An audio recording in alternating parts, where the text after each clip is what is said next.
Hi, I'm Danica Tormohlen with Informa Connect, and we are here live at the DMC Network Exchange at the Fairmont in Sonoma, California. And we are in the lobby area of the event space, and in the background we have a headshot booth going on, and we're joined today by Jonathan Jow with BoothEasy.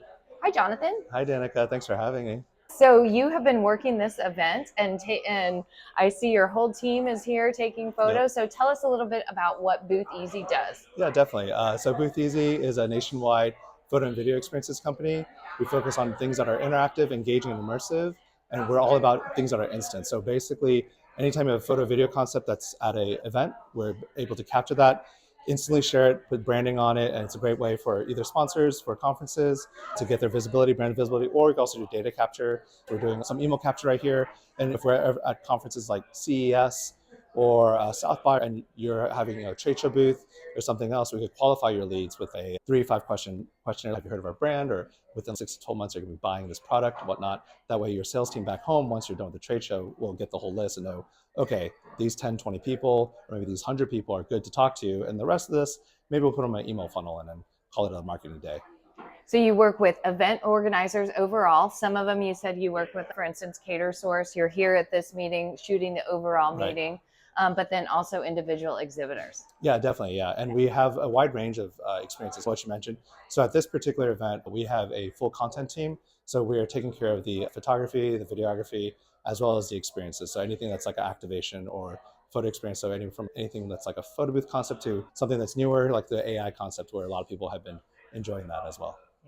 So I was at the opening reception and took some photos and filled out the information, and I got the pictures right away. Yeah, awesome. Some high-res photos with branding for the event on them. Yep. Yeah. So there's sponsorship opportunities for event organizers as well. Definitely. Yeah. Definitely. Yeah. There's a lot to be done with it. It's just a matter of, we live in a world now of like attention economy. So right now, like in this world, everyone's spending most of their time on TikTok, Instagram, or whatever. And then the relevance of your events is really based on what's being seen on those platforms. So being able to share that immediately is critical, because we're always fighting for that attention. And then if you're not able to get people to post about it on social, on stories or reels or whatever, then it's not getting the amplification it needs for whether or not you're a trade show booth exhibitor, someone organizing events or whatever. You really want people to talk about it and be like, have that FOMO factor where they think, oh, maybe I should go to that. Maybe I missed something else. And really, it's just being able to connect with the people that are potentially your customers as well. So I think just the ability to instantly share is critical, and then as well as the branding piece. But really, we're just like fighting attention across the board. We're all busy every day, like TV, Netflix, the new Game of Thrones, whatever it is. You want someone to pay at least 5 to 10 seconds, 20 minutes, whatever, for your stuff. And that's one way to be in their face, but subtly. FOMO, for sure, is a big thing in the industry. And it also is nice that there are high resolution professional photos that are taken. Of course, yeah, definitely. So as you can see in the back, we have one of our headshot photographers in the back doing headshot photos. So this traditionally, if you think about headshots, people would, at an event, would be like, okay, I'm gonna go get a headshot 2 or 3 weeks later. The headshot photographer sends you an email with a huge gallery of all these photos, and you have to wait forever for it. And you really need the photos now because everyone's on LinkedIn now. You need that new profile photo. So what we have is an instant headshot experience. So what this is, our headshot lounge, and they come in, they get the photos, our photographer poses them, gets the right capture, and after that, we send it to the cloud. The AI edits it down where it cleans up, does minor touch-ups, tweaks, the Hollywood treatment, kind of little airbrushing here and there, whatever it is, however you want to configure it, and that should be it. And I think really those things are what people should really think about when they're doing these kind of engagements, is what's instant shareable, what people want to take away. So these headshots are a way for people to take something home that they're going to really want.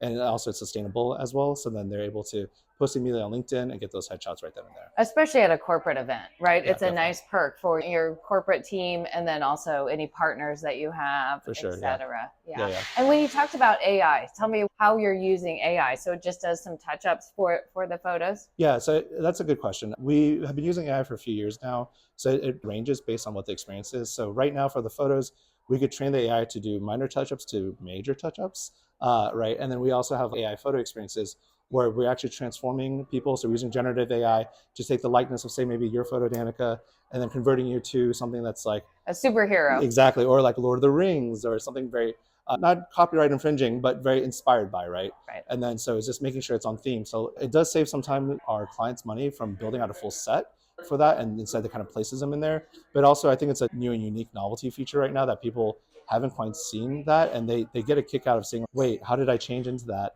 And then they want to do more photos to see what else the AI thinks of. And keep in mind, AI is still new technology. So AI has this thing within the world, they call it like the AI is hallucinating, where it's sometimes it makes things up and then you're like, that is not what I wanted to do. But we were really programming it out, controlling how we're doing with the prompts, the back end, and kind of restricting the outputs. That way we're getting really clean outputs.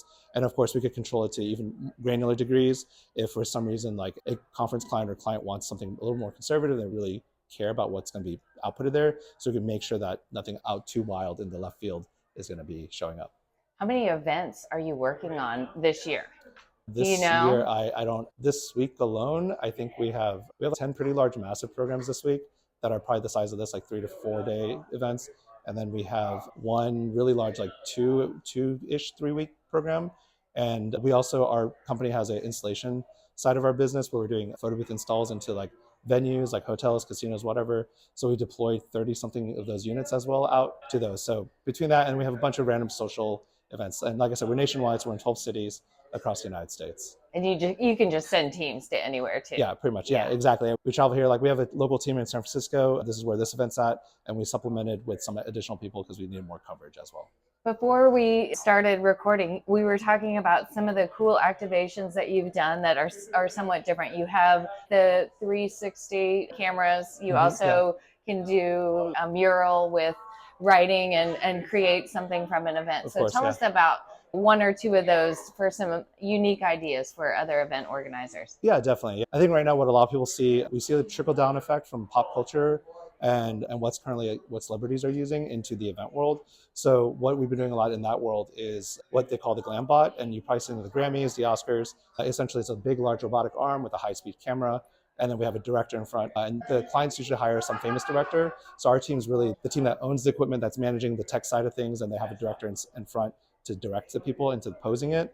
And I think that's really popular, and you'll see that technology trickle down to the events as it becomes a bit more affordable. But right now, it's still considered probably a high-end luxury item. Other than that, there's other new interesting things. I think a lot of people are into takeaways. We're doing for a lot of sports companies like Electronic Arts that do sports games, and other sports leagues like MLS, NBA, the NBA, the NFL, like those kind of organizations. They are wanting custom trading cards, custom sports cards, where people could take a photo as long as they have the licensing rights. They take the photo and they could be put into a trading card, and that a lot of like Comic Cons, a lot of conventions, and I think that's or a lot of baseball events and football events, et cetera. So those gaming events, those fans, it builds that fan base and also keeps that sticky factor. So they're able to then imagine themselves as part of the team, whether or not it's the jerseys put on them or using AI to convert them to someone on the team. So then it's a custom trading card that looks literally like the cards you used to collect as a kid, but it has your face on it and custom with your name and everything. So those are really interesting. That's been very popular lately. And then other than that, I would say like you mentioned like the mural, the mosaic concept.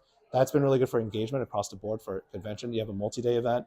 You want people to feel like part of a community, collective, so we could take any photo input that you have. So anywhere from our photographers, our photo booths, or even like someone else in-house on their team, get those photos and then aggregate it into this mosaic piece, and they could then put their sticker on there, create that mosaic, and then you get this huge take home afterwards, which is great to hang up in an office lobby, the new building, commemorating like new convention center, stuff like that. So it's been very interesting to see how our technology can be used across the board. It's really exciting to hear about some of the consumer events that you're doing, because they do end up trickling down, hopefully, to the B2B side. For sure, yeah, 100%. Yeah, I think the B2B side is probably a little slow on the adoption because everyone wants to be safe. They want to make sure it's good optics, good PR, like nothing's too crazy out there. But then I think a lot of more risk-taking, adventurous planners are on the high-end social side. They have higher budgets, so they're able to explore and try new things there, yeah. Thank you so much for your time today, Jonathan. It's been really great to find out a little bit more about what BoothEasy does. Awesome. Thank you so much. I appreciate it.